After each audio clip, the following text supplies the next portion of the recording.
Hi, I'm Angela, and this is How Do We Begin to Search for Life in the Universe? Well, we begin by the Kepler mission is to explore the structures and diversity of planetary systems so we can identify the exoplanets by the percentage of the terrestrial and large planet sizes and shape, identify how many planets there are in the multiple star system, also the orbit, size, and planet mass and density, and the properties of those stars that harbor our planetary system. And so here we see in our habitable zone, which is the range of distance from the star, where liquid water might pool on the surface of an orbiting planet. So when you see that the planet is too close to its parent star, it becomes very hot and the water will evaporate it. And so when you find the planet that is far away from its planet star, it will turn cold, so the water will freeze.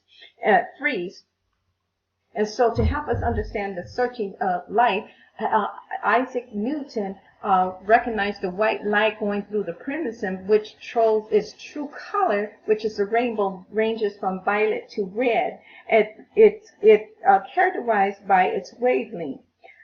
Chemicals and gases in the atmosphere of the planet can absorb certain slices of this band called the spectrum and leave behind a narrow black gap. And so now you see that the missing colors shows a black line, indicates that specific gases are present because each gas absorbs light in a specific wavelength. And then each element can appear gas were formed which produce bright lines, and so you see here bright line unique to its element, and this is the white light, which is the rainbow. Now without a magnetic field, solar winds and electrical particles that flow from the sun can take away our atmosphere and our oceans, and so therefore life may not be able to stay nor exist. And we know that Venus and Mars has no magnetic field.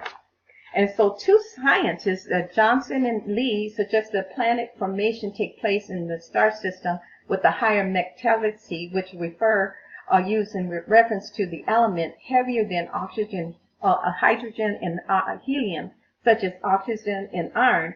In the core creation model of the planetary formation, a rocky core gradually forms when dust and grains that makes up the disk. And so here you see in this image that the dust and gas is forming among the star-like, sun-like star.